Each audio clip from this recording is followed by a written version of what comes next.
In question number 5th, we learned what is list comprehension in Python. Question number 6th, how will you decide which machine learning algorithm we have to use for a particular problem? To answer this question, we have 6 points here. Point first is type of problem. Different type of problems require different algorithms.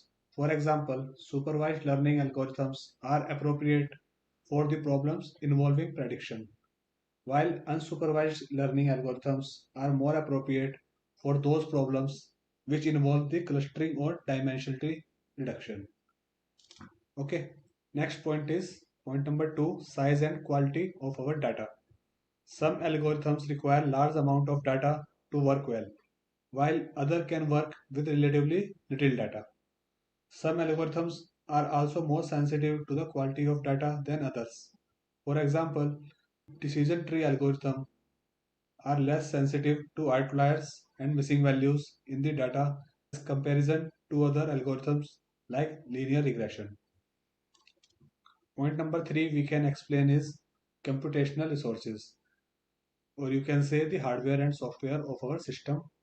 Some algorithms are computationally intensive and may require large amount of memory or processing power. It is important to consider the available computational resources when choosing an algorithm. Okay. Next, fourth point is interpretability. Some algorithms are more interpretable than others. For example, the decision tree algorithms are more interpretable than the neural network algorithms. If interpretability is important for the problem, then it would be better to choose an algorithm which is more interpretable.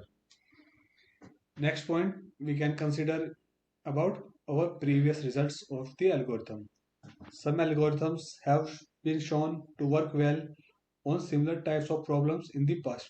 So it can be helpful to start with one of these algorithms and then experiment with others if the results are not satisfactory with our past algorithms. The last point, sixth point, we can explain is evaluation metric. Depending on the problem, different evaluation metric will be more important. Like if we are looking for more accurate predictions, then we can go for more complex model. But if we are more concerned about the computation time, then we can use a simple model. So these are the 6 basic points or 6 important points that we can explain while answering this question. Okay. Our next question, question number 7 will be how we can merge two data frames, and this question is related with Python pandas library.